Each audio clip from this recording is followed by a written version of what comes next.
కుటుంబంలో ఒకడికి డబ్బంటే ఆశ, ఇంకొకరు ఏకంగా కోర్కెల గుర్రాలెక్కి స్వారీ చేస్తుంటారు.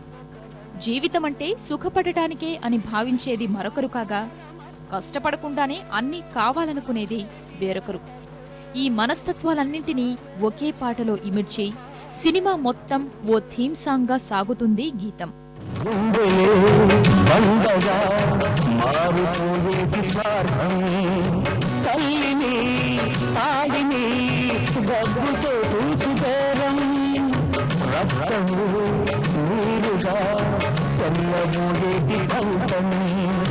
కంటికి మంటికి ఏకధారైన శోకం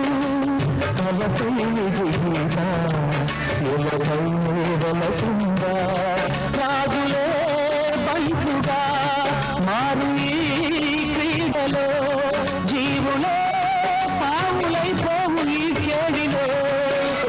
ధనమే తల్లి, ధనమే తండ్రి, ధనమే దైవం.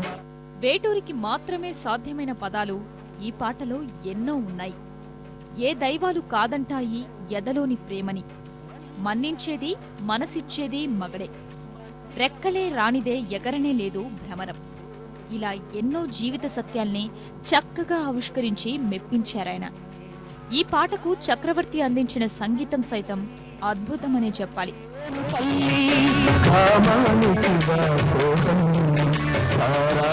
సంసారం కాచుకో భర్తనే కంటి పాపాయిగా, నేర్చుకో ప్రేమనే సంతి పాపాయిగా, మన్నించేది మనసిచ్చేది మగవే సోదరి.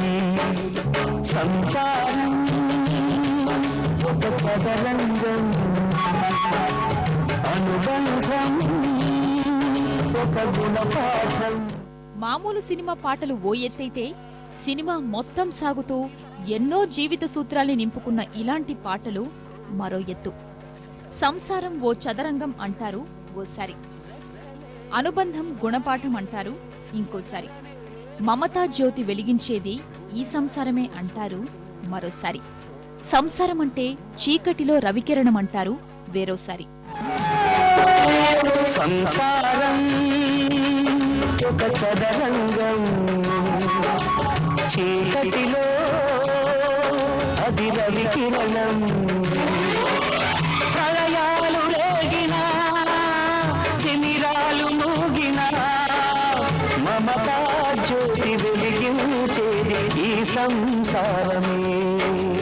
సంసారం ఒక చదరంగం, చీకటిలో అది రవికిరణం.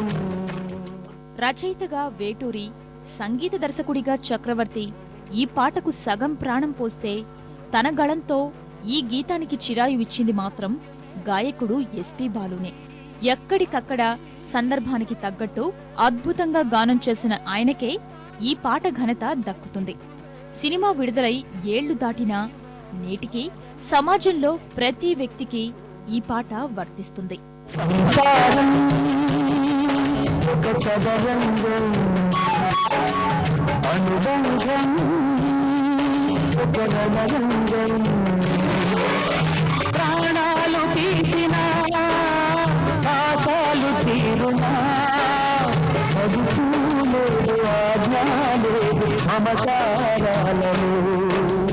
సంసారం ఒక చదరంగం, అనుబంధం